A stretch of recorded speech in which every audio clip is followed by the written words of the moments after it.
Hello, everyone, and welcome to a special episode of the Engadget Podcast. We're here at Apple Park in the podcast studio again. You might have seen this before. I am managing editor Cherlynn Low, and joining me for this special episode today is Engadget's senior reporter, Karissa Bell. Hey, Karissa. Hey, I'm excited to be here. It's so nice to be here in person. And we have a special guest, Allison Johnson, senior reviewer at The Verge. Hello. Hello. It's nice to have the competition in here because we can do things. Oh, no. To them, with them, around them. I'm surrounded. I don't know. This was actually a trap. Yeah. And no. Okay. I like Apple events. I like tech events like this because we get to hang out with our friends. People don't usually know we like to talk to each other at these things. So it's nice to have you here, Allison. Thank you for joining us. The iPhone event, the iPhone 17 launch was this week. By the time this video and podcast episode goes out, Karissa, you drove up here? I technically took the train. You took public transport. I did, yeah. But to be clear, Karissa helped our team with coverage both from home and then is here at Apple Park today with us. And I just wanted to know, because Allison and I saw this in Steve Jobs Theater, we watched the same stream though. Did you feel any sort of thoughts based on first impression of these devices from home, and then you've been out here at Apple Park, you've caught glimpses of this thing around. What do you have any different opinions now that you're here in person? I guess it's been interesting in general for me to see this kind of transition from, you'd show up to the theater and you would actually see, or even prior to Steve Jobs Theater, you'd see Apple events, actually, they were doing it live. Yeah. Versus these very orchestrated, right, video streams. Right. Has been interesting to watch. I will say that I was surprised about the camera bumps on the new phone. I mean, there were some leaks that came out ahead of time. I think they actually look a bit better from what I've seen so far, even in just in the press images and everything that's come out. They look a little bit nicer than I expected. Yeah. Still seems I'm still adjusting to the new look though. Yeah. It's a big change. Yeah. Mm-hmm. Allison? Yeah, I agree. I think they look better in person. You kind of read the rumors and all that. The orange color is super nice. Can we, is any of that orange around you, behind you, Karissa? For the people who are watching the video version of this, the orange is, I've been saying it's like the action button on the Watch Ultra, basically. Does that feel right to you? Yeah.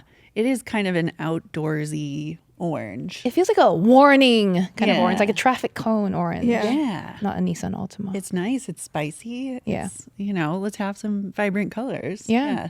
There's some interesting things going on. And I think the cosmetic changes are maybe give a signal that there's more going on under the hood than there really is, but there's still some cool stuff to check out. It's so refreshing to see something visually different. Yeah, I just get bored by sameness. So we're going to talk a lot more about just the iPhone 17 lineup today on this episode. I think there's just so much that was announced around watch, around AirPods. I don't think we're going to have time to really dive into that. Plus, Allison, you're mostly a phone reviewer, right? Mostly phones. I dabble in Do you the care about others. smartwatches? I use one. Yeah.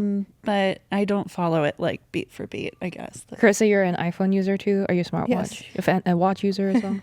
Okay, I'm gonna out myself here. I have a Series 5 Apple Watch. Girl, what? That I exclusively use for workouts and running, and I don't use it for anything else. Well, we need Getting to your money's change worth. that. Yeah, exactly. Well, you're here, and there's an Apple store. They do have a store. Or maybe we'll see about making you a reviewer of one. I don't know. But yeah, so of the phone lineup, let's start with you, Allison, because you're the special guest. What was your favorite? Ooh, that's tough. I mean, I go for the Pro just because I love the camera stuff. I love all that. It's doing a crop zoom kind of thing and getting into the nitty gritty of that. So I feel like there's the most going on with the camera, always with the Pro. So yeah, and I just appreciate that the smaller Pro still, maintains you get the same telephoto camera. You're not making big sacrifices on other stuff, which seems to be like across the board now. Yeah. Like Pixel does that too. Yes. Yeah. So I'm glad we all got here. Yeah, I like the little Pro was always the one I'm like, oh. Yeah. I remember when there was a year they added like a telephoto zoom to the Pro Max and not the Pro. And then that was the year right before they shifted to titanium too. So it was heavy. Yeah. And the number of times I've cracked my skull in bed because I was holding the Pro Max. Oh no. Yes. That was a heavy phone. It's a heavy phone. Yeah. Karissa, are you a Pro Max girly or? No, I'm with Allison. I'm the small Pro is where it's at for me. I don't, I want to be able to hold my phone in one hand comfortably. Yeah. Like even as it is, I can barely reach my thumb across it, And That's how I drop the phone. That's how it cracks. It's hard enough to get in your pocket as it is. Like, what pocket? Girl, what pocket are you talking about? By the way, I was like, I don't know how you all felt about that crossbody strap that was announced. And when it was initially announced, there was like cheers in the audience. And I was like, what are y'all on about? I was like, are y'all nuts? Like, why are you cheering for like a sling? And then I was like, hang on a second. This dress doesn't have pockets. I want my phone on me securely and easy to reach and not in a bag. Dang, I like that crossbody strap. I mean, do either of you want that? I want to want it. I don't know if I'm maybe like too old or not old enough to pull it off, you know. Want it? Okay.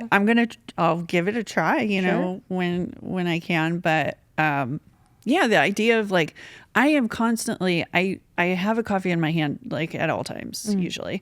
So that's one hand down. And then if I need to check something on my phone, like what do? You can just drop your phone. Right. It's just on you. Right. Exactly. Just let it go. Yeah, just let it go. Yeah, anyway. Exactly. Carissa.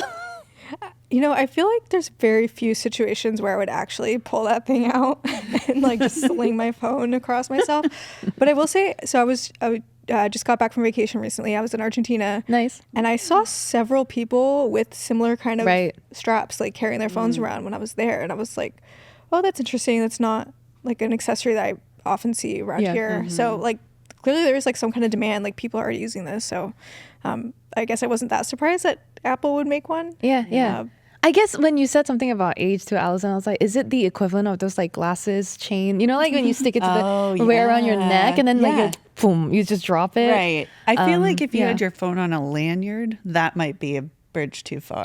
My neck doesn't have the strength for that heaviness. But but when it's crossbody, it's fashion. I will say I was shopping for a new bag the other day. Well, I've been trying to get a new bag, and all the options coming up were like these crossbody phone cases. So to sort of the point we're almost making here, Apple is not new in the concept, right? It's not something, but I did like the way the strap kind of like adjusts. It's magnetic on itself. It's so cool. It's so interesting the way you adjust the length of it. I don't know if that is unique because I just haven't looked into these things. But I was like, this rules. I will just play with this. It's pretty cool. Yeah. But anyway, Karissa, favorite phone of the lot? I think I gotta say the orange Pro. Okay. It's just so nice to see color again in the iPhone lineup. Like I feel like we just see so many like kind of like neutral tones or like beigey gray shades, and orange isn't like my favorite color, but just seeing a really bold color again that I don't think we've seen an orange iPhone in quite a long time. Yeah. Especially not that shade of orange. It's just like nice to see something that you see right away and you're like, whoa, that's cool. Yeah, the iPhone 17 Pro orange, cosmic orange. It's the name of it. I am reminded that the orange and the invite image and all that, like there's even the background of this space here. There's this sort of like thermal scan situation going on, and it really calls to mind the idea of the vapor chamber in the iPhone Pros this year, and it's a first for Apple.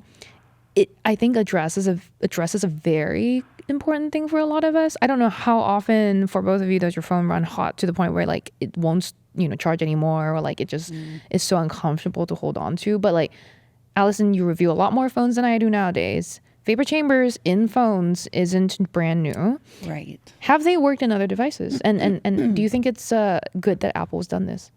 I think anything, it's forward progress. It feels like it feels like across the board, like the phones are running hotter. the cooling and the heat dissipation kind of step up every year, but I feel like the chips also get like More powerful. and we're running more on-device AI and doing crazy things in video and portrait mode stuff. So yeah, I'm curious. It really is like, good, thank you. Sometimes I open a web page that has too many things on it and my phone heats up like no other. And then it gets slow, right? Yeah. The thing I have trouble with as a person who lives in Seattle, it just doesn't, it's not that like hot and sunny for much of the year. So I always got to get a temperature check from other people who live in sunny places. I'm like, did the screen dim a lot on you? Because I don't know. It's like, so you don't run into the situation where you're like doing something and your phone just runs hot on its own? I am always opening up a website called Icy Veins to play Diablo 4 and like cheat my way to having a good character. Good job. Shout out to Icy Veins. I love it. It runs so hot. It is like the torture test for every phone I use, and it'll heat up and things kind of like judder to a halt. But so I'm gonna pull up Icy Veins and see what's what. Karissa, do you care about vapor chambers in phones? Like, did that appeal to you, that bit of news? So my phone does get hot a lot. So it does appeal to me. I guess I don't quite understand like how much cooler is it going to be? Like, it's never going to get hot. It's just going to cool off faster when it does get hot. Like, what is, maybe you can speak to this because it sounds like you know more about this, but like, what does the vapor chamber like actually accomplish?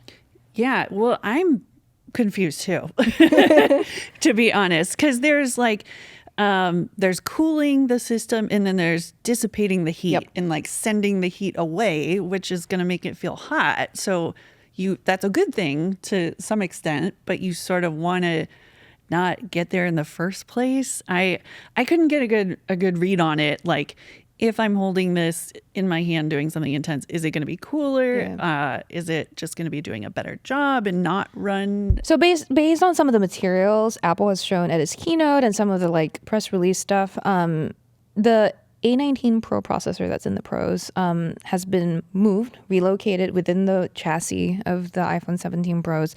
The vapor chamber overlaps sort of on parts of it. And where the phone gets hot is where the processor is just like going crazy, right? So it starts generating heat. If the vapor chamber is positioned well enough, it can draw the heat and dissipate it better. So it's partly the positioning. It's got more space to send the heat out. And the fact that it's even got a vapor chamber to do that. There's like Sam Rutherford on our team knows the science a bit better to explain this, but it's about like something like a pressure differential, something about moving the air around. And there's some liquid in it that like evaporates and then becomes water, condenses, and then there's a lot of that, like I'm throwing out words that I heard or from Sam about like how do vapor chambers work, that sort of thing. So it basically dissipates, and like from some videos that I think were at the keynote, it should help the iPhone 17 Pro not get as hot as the 16 Pro, right? And so not just through dissipating alone frees up like the temperature like threshold, but because of the repositioning too, like there's just more room for the heat to go off of the phone, and it's not just on the processor area. From what I understand, the charging side of things, when you're charging your phone, sometimes it does run hot in that scenario.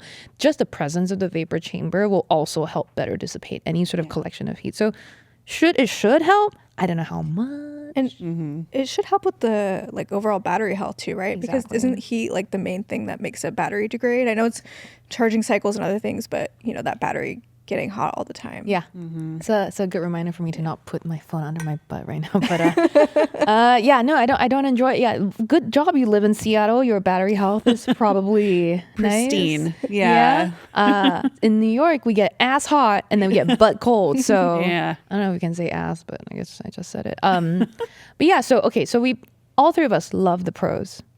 But did you like the iPhone Air, Karissa? So I like it from the perspective of our colleague Sam wrote a great piece about this, that it kind of gives you a sense of where Apple might be going with the next generation of phones. What he wrote was that, having this very thin phone is kind of the first step of potentially having some kind of device that can fold, for example. So I think when you look at it from that perspective as like, it's very impressive feat of engineering to get an iPhone into that thin of a package. Maybe that sets us up for like an even more exciting phone in the future. I think that's pretty cool. As a standalone phone right now, I just not really sure it makes sense for me, and I'm not really sure who it makes sense for, to be honest. It has some interesting features, but the battery life seems like a major drawback. That single camera seems like, we're way past the point where you can have, something that's considered to be a top of the line phone, that costs $1,000 with one lens. Like, I'm just not really sure who it's for, but I think it shows us some really interesting things about what we might see in the future. Do you agree, Allison? Yeah, I do. I think there's, and you might agree with the like Samsung Galaxy S25 Edge kind of experience where on paper you're like, is this really that big of a difference? It's like a little thinner, whatever. And then you pick it up and use it, you're like, whoa, okay, no, this actually is kind of different. I think maybe there's an audience for that who will be like, yeah, actually, I'm fine giving up all this other stuff. I just don't want to lug a heavy phone around anymore. But yeah, I think the reality is a lot of people will have trouble trading off battery life, going to the single camera for the benefits of its thinner. It's sort of almost a question of like, I feel like the regular 17 has like people who are going to buy that know who they are. And then there's the pro crowd. And there's people who are kind of in between the Pro and the Air, which just seems weird. But It's weird. Yeah, but they're like, maybe I can just give it all up and live free.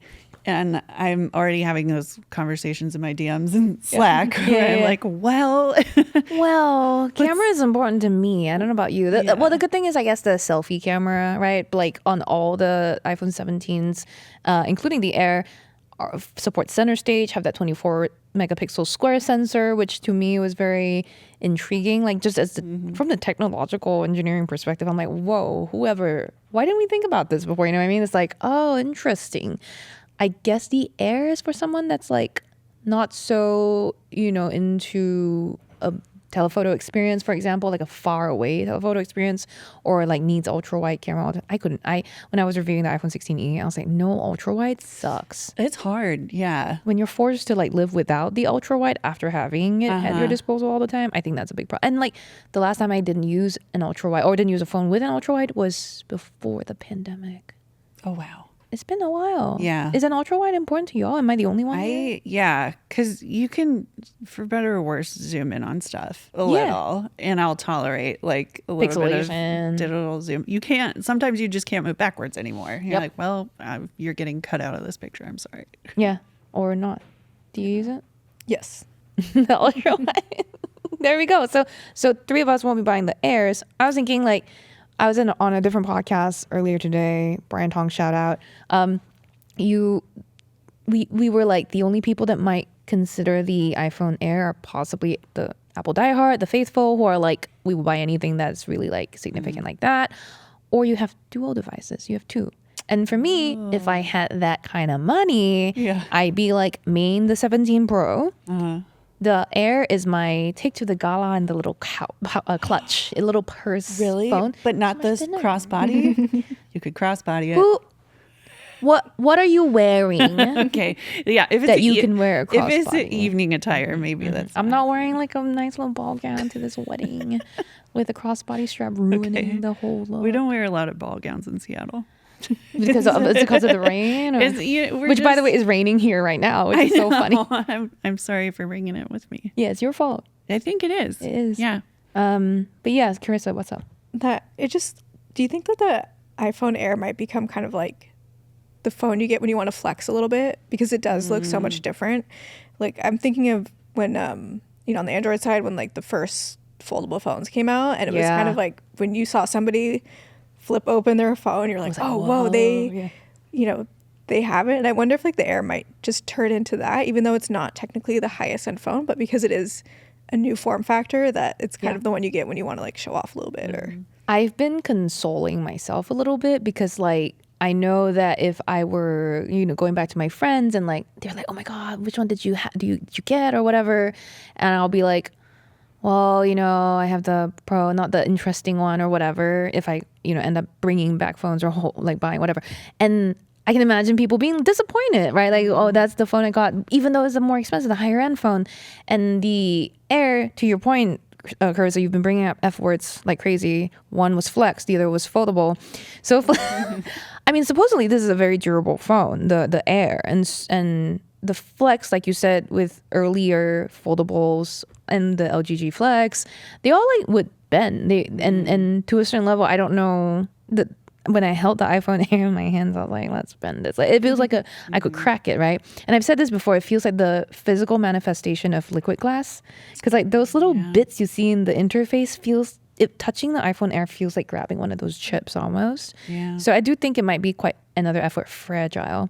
But I will say that I don't think Apple, I think it's very well documented that there might be foldable prototypes somewhere in an Apple office, but as an idea, as like a precursor to the foldable that Apple might be building. Do you think the iPhone Air is a display of like potential, grounds made there, Allison? I think you just look at the Samsung, the Galaxy Edge and what they did with the Fold 7 this year, like how they slimmed that way down.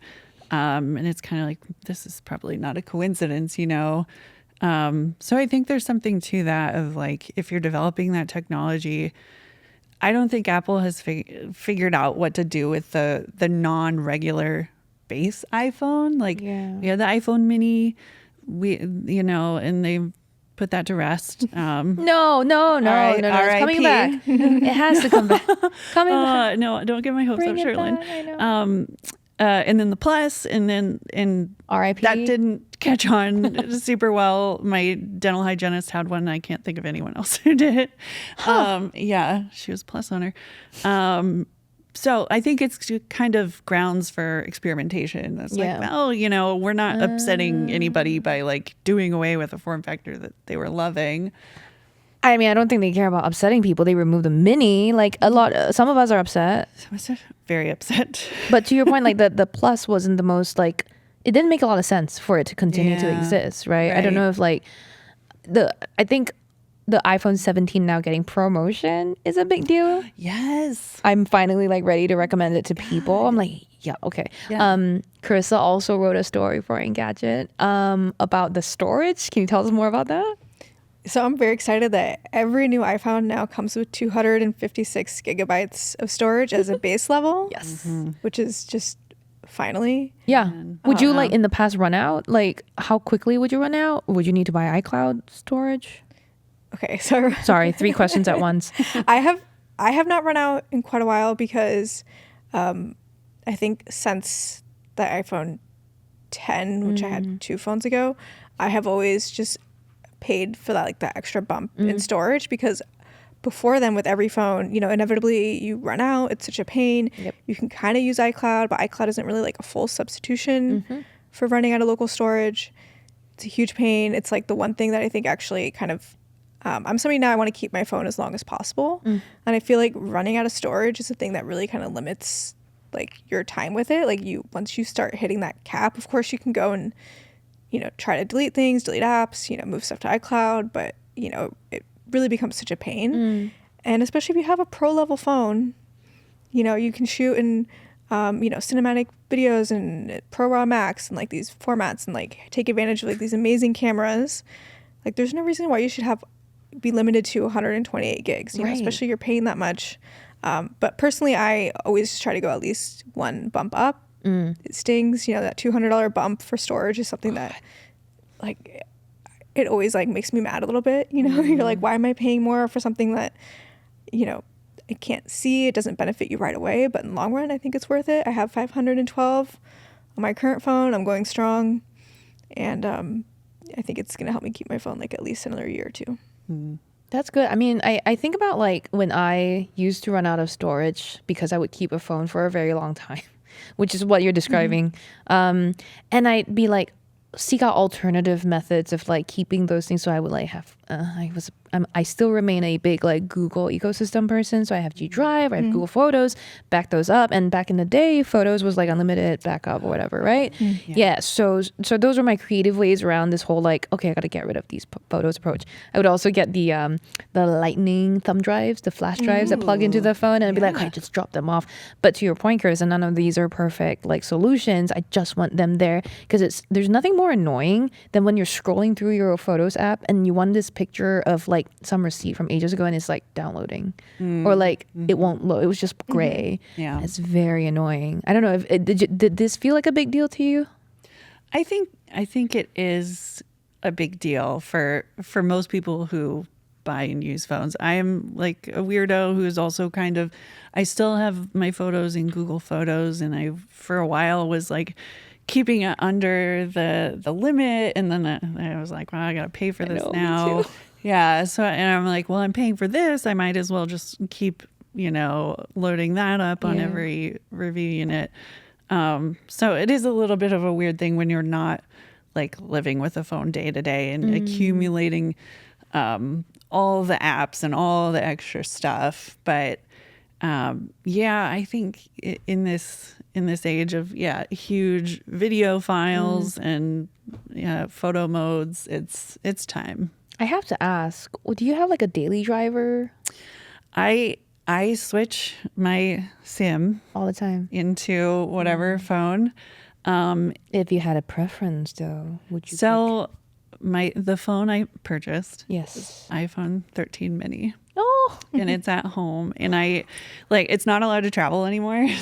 Like the video team would kill me if I brought it to an event like this. Just the battery's no good anymore. You're not allowed to use it. I thought you can't just bring it with you as like a security blanket. A support phone. A support. Yeah, exactly. I know. No, I mean, I take it out of the desk drawer every once in a while and to look at it, hold it. Sometimes I get to use it for a week, and I'm like, oh, my old friend. Doesn't that suck though to use such a small screen? I'm sorry. I know I love the mini, but I'm also like, that screen is tiny. Two things can be true at once. I love the mini, and also like it kind of sucks sometimes. Yeah. I guess I can see why Apple no longer sells it. I guess. I don't think that will happen with the Air, which by the way has a 6.5 inch screen. You see how I did that? Nice. Thank you. And the iPhone 17 Pro is 6.3 and 6.9. I think that's an interesting way to get at the like screen size situation, because the 17 is 6.3, so you have now 6.3, 6.5, 6.3, 6.9, whereas the Plus before was just the same size as the Pro Max, right? And so now you have a sort of in-between option. I mean, I think that's nice. I don't need as big a screen as a 6.9. It feels unwieldy for me. Yeah, I don't like how big it makes the whole phone feel. I think the 6.1 inch, 6.3 inch screen size, perfect. Yes, 6.1 is perfect. Don't touch it. That phone can be that small. However, as I grow a bit older, I feel like maybe I need a bigger screen eventually. Gosh, I don't know. I feel like my eyesight is really going.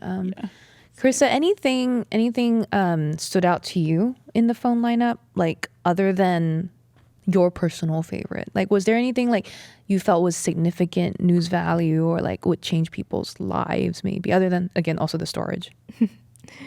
I do think that selfie camera, that new sensor is really interesting.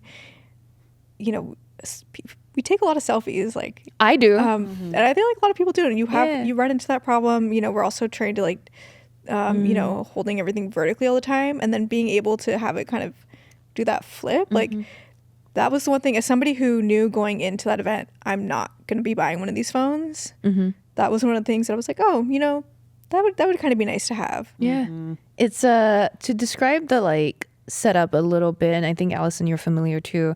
It's a square sensor that is 24 megapixels, but they're only utilizing like an 18 megapixel portion that's either horizontal or vertical lens orientation, depending on when you press the button on the screen, or when it detects that there are more than 4 faces in the scene, it'll like zoom out for you.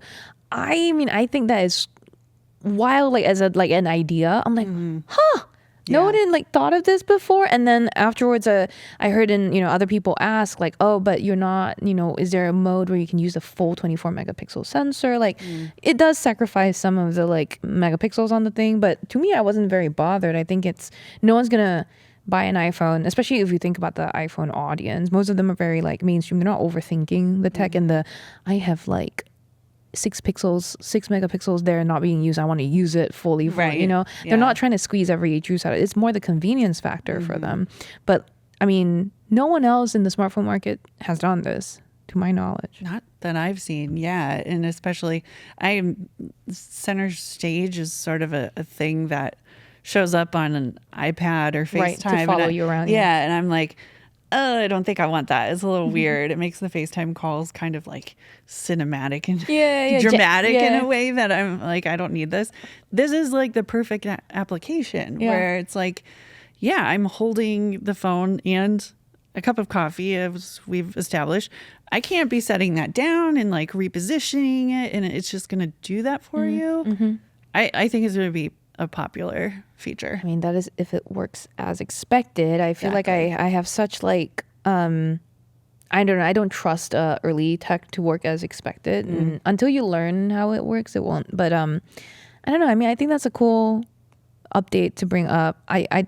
I don't know. I don't think it appeals to me so much. I like the idea. I really like the like thought process behind it. Yeah. I don't flip my phone horizontally to take selfies or group selfies a lot. I just switch to wider. I think this is a problem. My problem with the iPhone selfie camera is it never is wide enough. It always comes up so close. In fact, the focal length of all the cameras on any iPhone compared to their Android counterparts have always just felt too close for me. Oh. And that's my problem, right? And this is not a solution to that problem. This is not even a real workaround, I think. Huh. But I'm like honestly like digressing at this point. It's a very specific to me situation. Allison, what have you been hearing on the ground from your team as like one of the biggest issues for the iPhone 17 line? Biggest issues. I mean, I think we're all concerned about the Air battery life. And that's just such a thing that people want. And it's been a topic with the previous iPhones and the Pros, especially the battery health running down, battery not lasting through the day once you get through a year or whatever. And it just seems like, some people care about cameras. Some people care about performance. Like everybody cares about their phone not dying in the middle of the day. So, that's going to be a real thing to see how that plays out in real world testing and all that. And I don't know if people are going to be willing to give that up. There's so many people in the comments, across both our websites, I'm sure, that are like, give me the thickest iPhone possible. I want like a sandwich, like a brick of a phone. I'm like, do you? But also, yeah. That's so funny. I just remembered that I like put out a call on Threads to like send me your questions for our podcast. I should look at some of them now. But Karissa, it looked like you had a thought. Just on that, I thought it was very telling that they said it had all day battery life, right? Which classic Apple sort of you don't really know exactly what that means, right. But then at the same time they're bringing back the MagSafe battery, which is exclusive to the iPhone Air, and I feel like that's very telling that they're making a whole special battery that was very popular when it was around on previous models, but it's only for that phone. So I feel like that's kind of telling you something about what the actual expectations for that battery should be.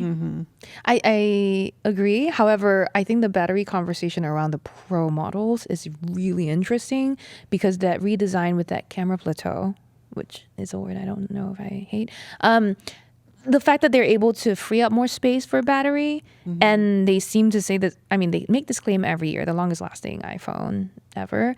But I am excited to see if it really like, can I get through what I told, I can't remember who I told this, many people now, but like if I can make it through my entire like week without charging the iPhone 17 Pro whenever I do get to like use it real world, that would be that's my goal. That's my target. Right. And I don't want to, I will try low power mode. Sure. Let's see if it'll make that, window low power mode. And then I'll try full service and see when it gives up the ghost. But I feel like the goal is to make it through a weekend without worrying about being near an outlet. So, okay, I did pull up my questions. And one person in my threads called Allison Joe 1 says, what is a photo, Cherlynn? Do you think we can answer this question? How long do we have? You have 10 seconds to answer the question, Allison. Photons hitting a sensor. Nice. Cool. Okay. I guess this one's a good question for you, Allison. Someone on threads, Amarendra Bandla, I think, says, does the air feel top heavy, or is there a nice balance when you hold it in hand?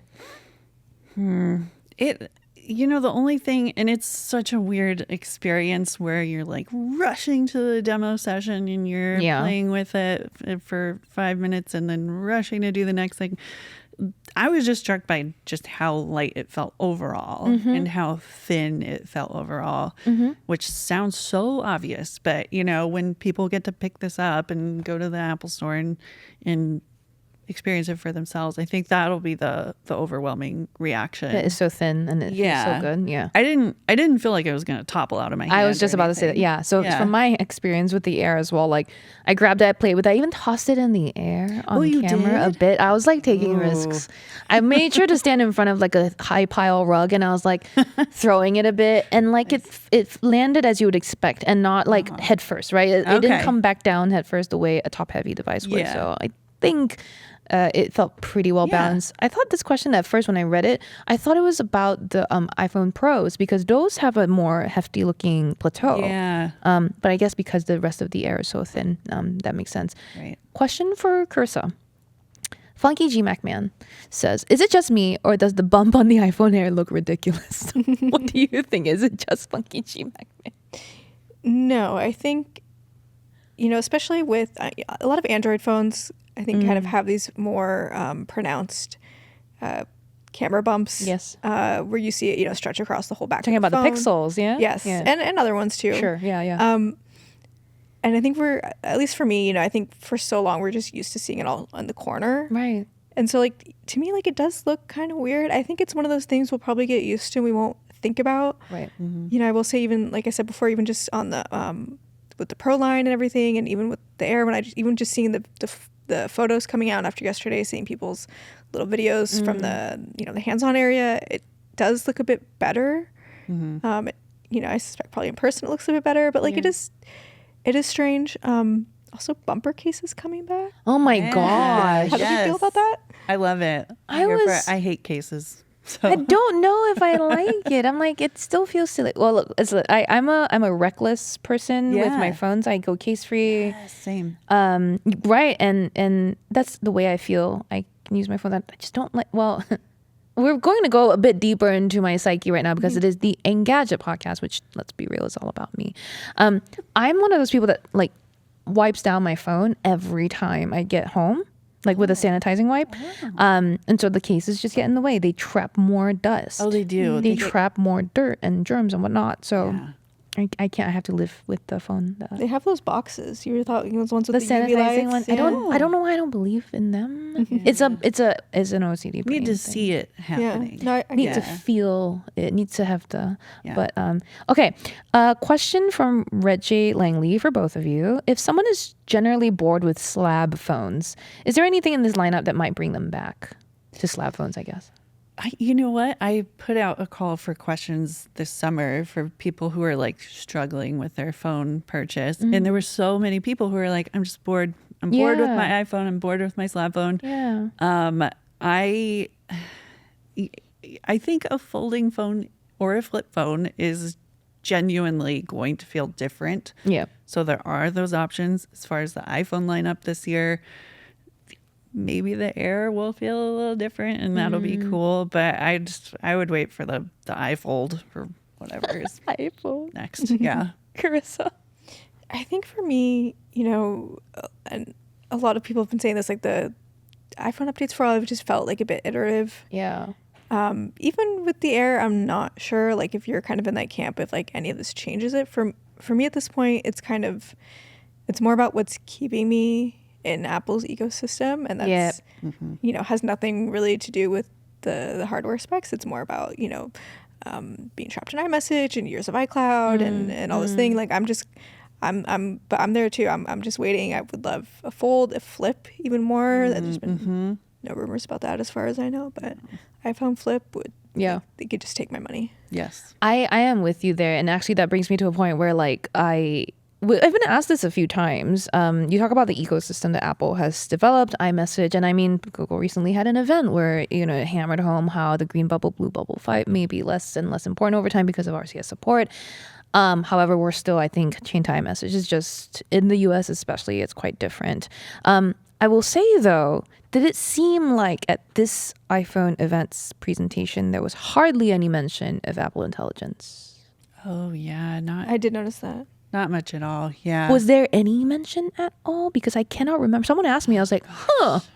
You know, It was a blank. yeah. I feel like I kind of disassociate It's during me the too. keynote. Same. So that's why I'm like, we have to ask someone else because like I'm just transcribing live vlogging. Exactly. If there was, it wasn't something that they Spent time. lingered on. I think Yeah. maybe, you know, the context of the chips or, Yeah. you know, the hardware, like there's certain elements of the hardware that, you know, can enable some, you know, more powerful stuff with Apple Intelligence. But yeah, it was not a focus at all. I don't even think we really heard like much about Siri or Not at all. No, I don't think the word was mentioned. Yeah. That word, no. Maybe like neural or machine learning. Yeah. But the funny thing is like this time last year, that's what the entire line was about, right? Was. So, I mean, I think that was an interesting to note. I wonder if we'll see more maybe at a later event this year or like next year or like, I really don't know. I mean, I saw like one, you know, screenshot somewhere of visual intelligence maybe. I think there was maybe one mention I think of that might have been it. And then also to shout out, live translation might be powered by ML, which is talking about the AirPods. I don't think we have much time to dive into it, but I want to talk about this other question. Doesn't have to do with only the phones and includes another product category. So the Suku says, I have been using the iPhone 16e for 2 months now. I'm already using the Watch SE, the iPad 9th Gen, and the MacBook M1. I'm of the opinion that most people would be perfectly fine using entry-level devices in the Apple ecosystem. I feel that their premium devices are cash traps for norms like me. What's your take, and this for both of you and myself, on using only the SE line? I mean, if you can do it, yeah, like run with it. I think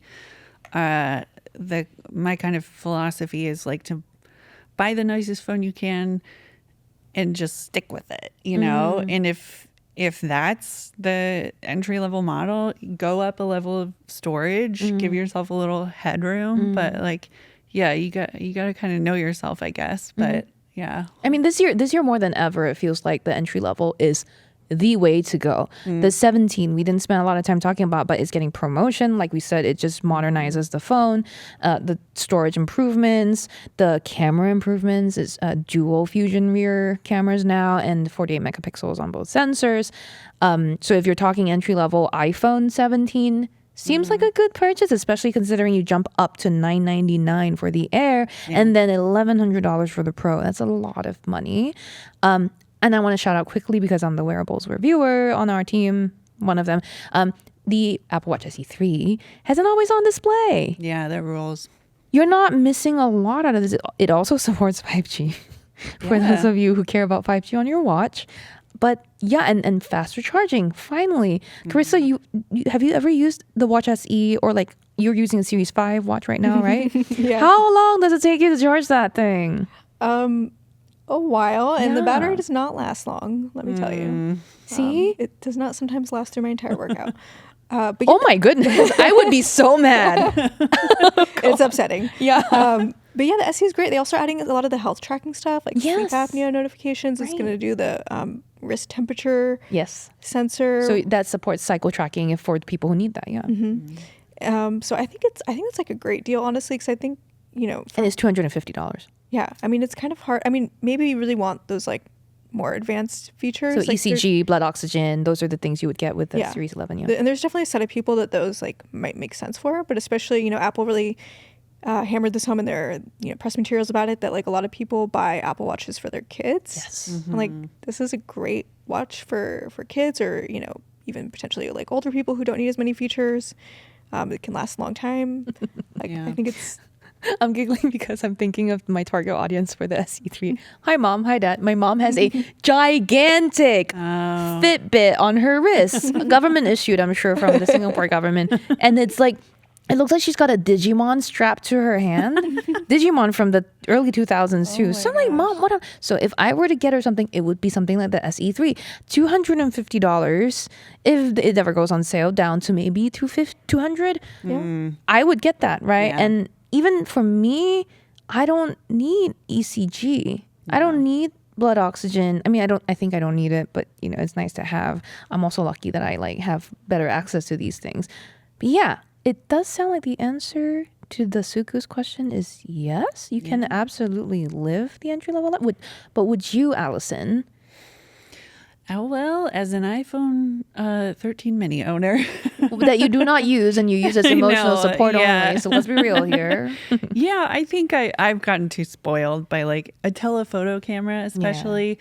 Like, I don't super mind it when I go back down to just the regular and the ultra wide, but there are those moments when I'm like, I want a telephoto here. Or like You attend a lot of sporting events or concerts. Well, I have a 4-year-old, which is a full contact sport. Touch rugby, yeah. Yeah. So I'm just like constantly taking pictures of him. And yeah. It's turned me into a portrait photographer. Okay, we can talk about portrait mode all day. Karissa, though, would you live in entry level? I mean, you are on a Series 5, so honestly, at this point, the SE3 would be an upgrade for you. But It would.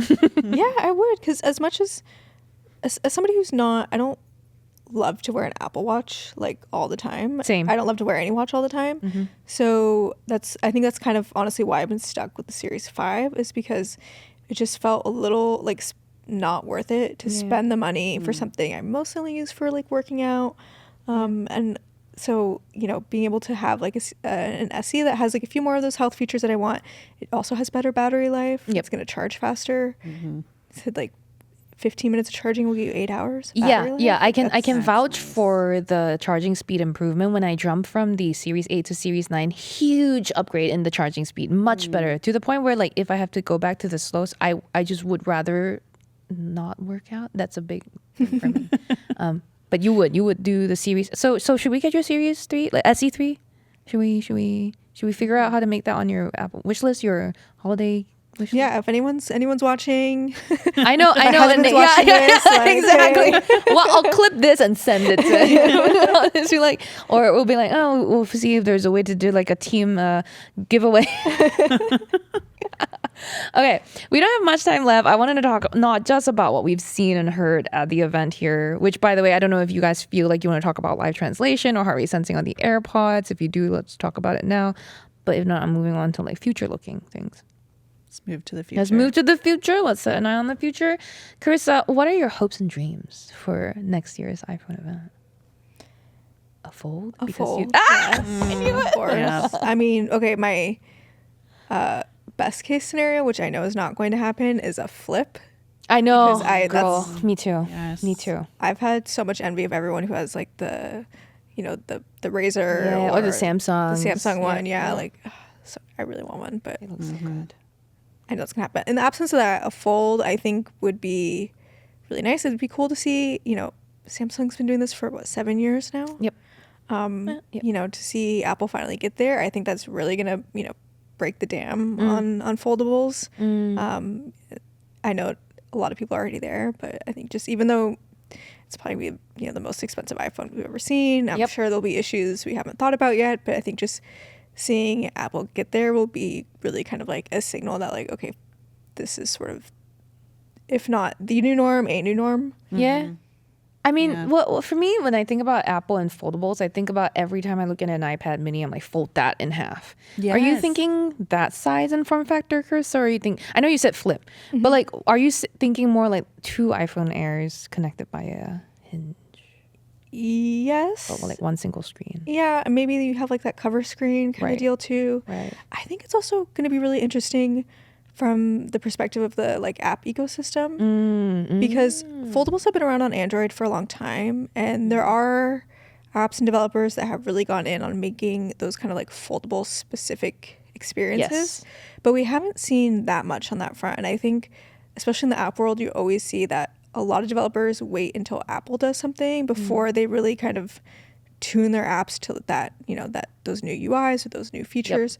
So I think if we do see Apple get into it, all of a sudden we'll see developers do like a lot more creative things with having those extra screens. It could enable some really interesting things on that front. So like as somebody who used to write about software and services, like that's like something that like I would really nerd out on, seeing kind of like what might actually be possible from a software perspective once you have like those extra screens, that extra real estate space. I mean, we just got Instagram for iPad recently. So, hey, maybe that's the precursor. Maybe that's the sign we've all been waiting for. A foldable is coming. Allison, what's your hopes and dreams for the next iPhone event? Same, fold. And like, I share the flip envy every time I use a flip phone and move off of it. I'm like, oh, that was so nice. Like, it was so great. But, I also have this thing where I don't really, I like a tablet. I like the iPad. Right. I don't really ever use one. Like, I don't know. I'm not going to carry it around with me. It feels sort of like, well, there's cool features there and it's nice for watching something, but it doesn't really fit into my life. Right. So if I could have like a phone that became an iPad, and then I would have access to a big screen or, read books or write a note or whatever. I'm like, now we're talking. Write a note. You're saying like the Apple Pencil situation with yes. I feel like we're talking about reasons why the Fold isn't ready. We're talking about very important software interface, layout things. We're talking about potential writing capabilities, and that would be technological challenges. So maybe not next year. Maybe if we were to place bets, Powerball situation. I know you're a betting person, Karissa. What year? Sorry, we're actually a friendly team and we have fun. So that's true. She's been in Vegas with me, so I have been to. Whereas with Allison, we're just competition, you and I, and so we're not friendly enough.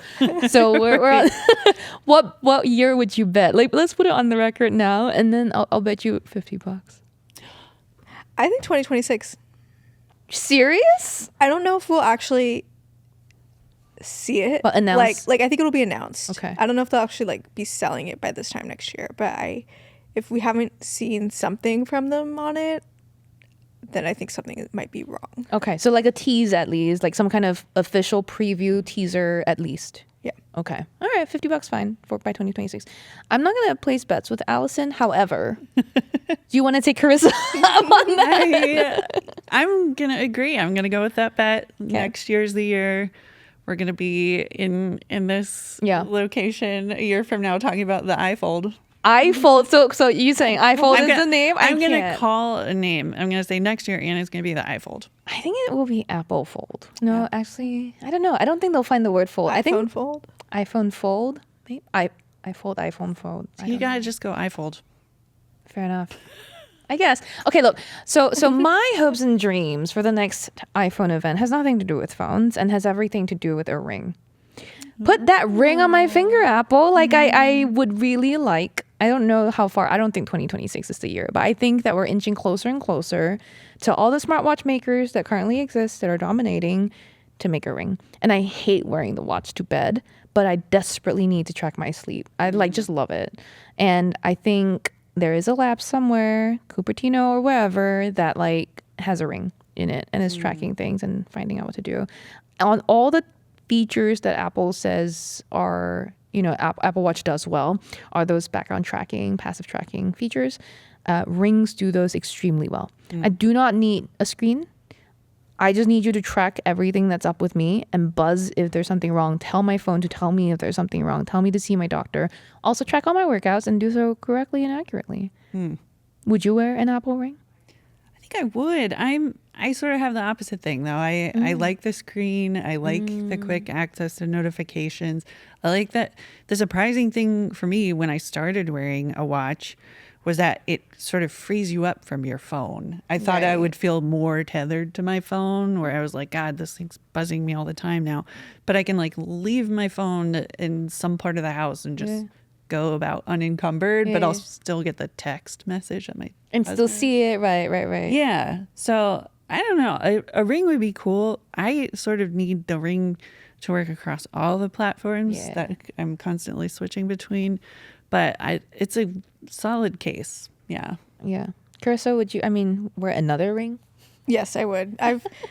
I've come so close to buying an Aura ring this year. Like I've had it in my cart like at least 2 or 3 times, and then I just was like, no, I'm gonna wait. You know, it's a little too much money. The subscription kind of puts me off. Yes, I agree. I agree with that. Like I don't mind spending the money, but yeah, then like being stuck in that subscription. Also, I want the gold one, which costs more, and that also pisses me off. Same. You can buy paint. I think that would mess up the sensors. But yeah, like I want a ring. If Apple made one, like absolutely. Because my thing with, like I said, I don't like to wear a watch. I've never been a watch person. I still just think smartwatches in general like don't look that nice. They've come a long way. Yeah. With, not in the Apple ecosystem. They're all square faces. Yeah, like strap designs. You know, I don't want something that's like looks so obvious. You know, a ring that would be really nice. It's subtle. It doesn't have a screen. It doesn't flash weirdly. You know, you're not in a meeting. It just lights up for some reason.